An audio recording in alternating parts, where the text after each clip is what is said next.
Not sleeping enough can kill you, and sooner than you think. I know that sounds dramatic, and that's what I thought at first too. I used to wake up feeling tired every morning, brushing it off, saying, I just didn't get enough sleep. No biggie. I'll sleep earlier tonight. But it started getting worse and worse, and eventually I had to ask myself, why am I always tired?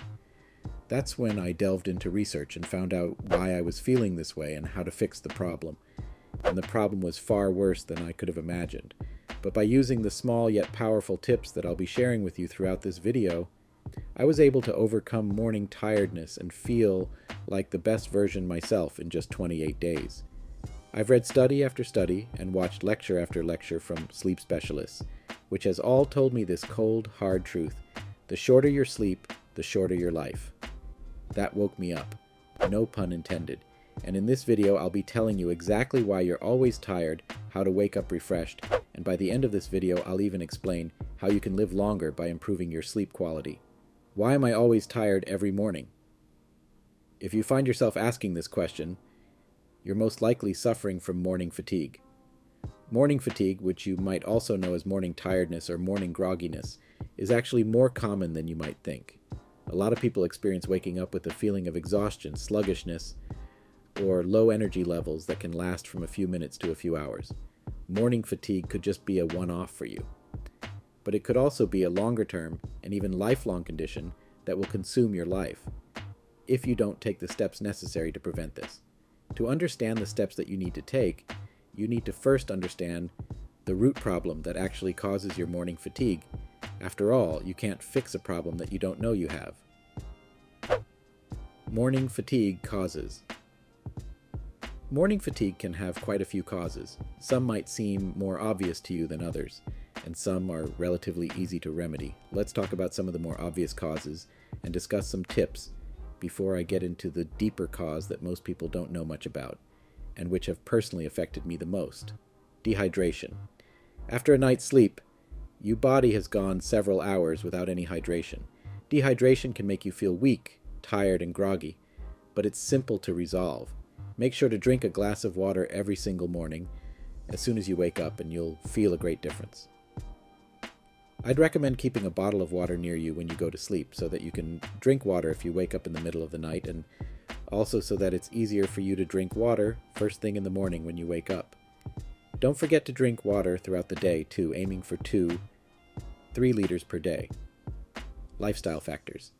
Poor sleep hygiene practices like using electronic devices with blue light before you sleep, having caffeine or alcohol close to bedtime, and sleeping without a solid schedule can contribute to morning fatigue.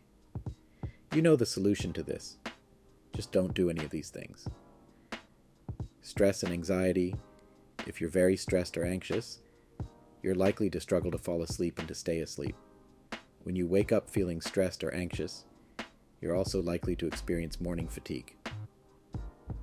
One thing I've personally noticed, and which my research has supported, is that your last thought when you fall asleep can affect your sleep quality and can affect the first thought you have in the morning. That's why I always recommend meditating or doing something similar just before you sleep. I personally use an app called Balance and fall asleep to one of the meditation singles on there, which helps me completely calm down and fall into deep sleep. Medical conditions and sleeping disorders.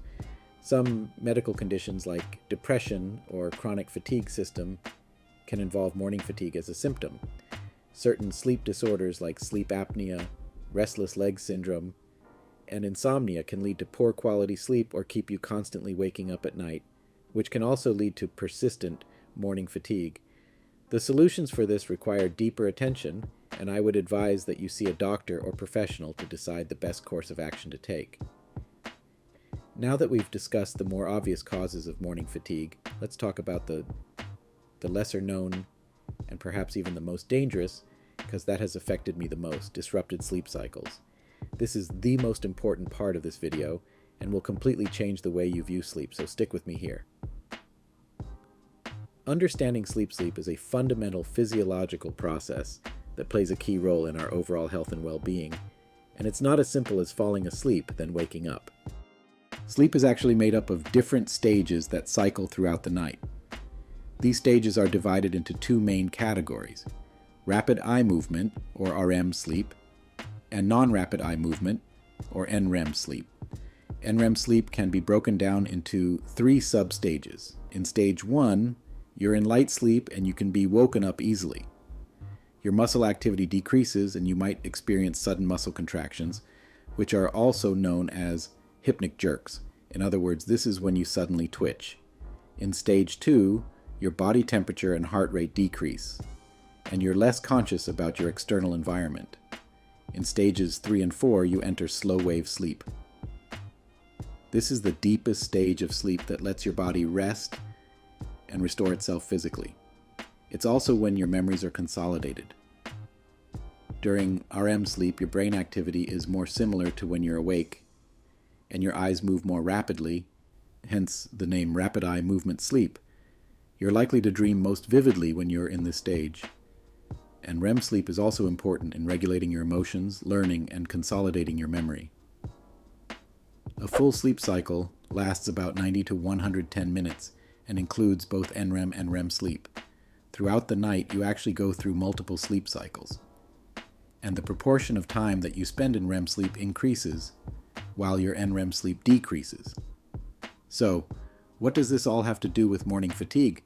Well, waking up at the wrong point in your sleep cycle can lead to morning fatigue and grogginess because of something called sleep inertia. Sleep inertia happens when you wake up during the deeper stages of your sleep cycle, especially during slow wave sleep or REM sleep. If you wake up suddenly during slow wave sleep, your body and mind need time to transition from this very deep state to being fully awake. You might experience disorientation, grogginess, and a feeling of heaviness, which makes you struggle to get out of bed and start your day with energy, and we all know just how miserable this feeling can be. If you wake up during REM sleep, which is usually the stage that you will be in during the morning hours, you might actually wake up in the middle of a dream. This can leave you feeling fuzzy and foggy-minded, and can leave you feeling mentally fatigued when you wake up. I used to wake up in the middle of my dreams all the time, and it felt incredibly disorienting. It almost felt like I couldn't tell the difference between my dreams and real life, and this affected the start of my day and how I felt and thought for the rest of the day. But to overcome this, here are the fundamental changes that I made that I guarantee. If you put into place, you will experience at least some improvement in your sleep quality. Tips for overcoming morning tiredness. I used sleep tracking apps. This one completely changed everything for me. Some sleep tracking apps can monitor your sleep cycles, and they'll wake you up at the best stage of your sleep cycle, usually during a lighter stage of sleep. I used to wake up with a pounding headache, anxiety, and general grogginess. But when I started using sleep tracking apps, I started to wake up feeling so much lighter and just absolutely refreshed. I started to see the difference within 7 days, and within 1 month, I became used to waking up feeling this refreshed. I would highly recommend that you try out different sleep tracking apps and stick to the one that works best for you. Trust me, it can make a tremendous difference. I optimized my bedtime routine. Look, this might sound boring, but it can genuinely help improve your sleep quality, which can in turn help you live longer, which I'll explain in just a moment. Over the 28 days that I gave myself to try and build better sleeping habits and see if they work, I was absolutely strict with my bedtime routine. I made sure that from 1 hour before I went to bed, I did not use my phone or laptop or any other device. Instead, I used this time to do some little chores, like washing dishes from dinner, fluffing the pillows on my couch, and throwing any trash away.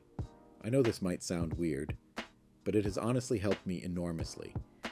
Decluttering everything physically helped me declutter everything mentally, and it helped me feel less stressed and anxious, both before I went to bed and when I woke up.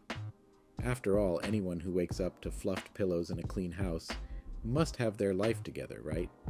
Aside from doing some light chores before I slept, I just brushed my teeth, did my skincare routine, then put on my meditation audio, which I fell asleep to.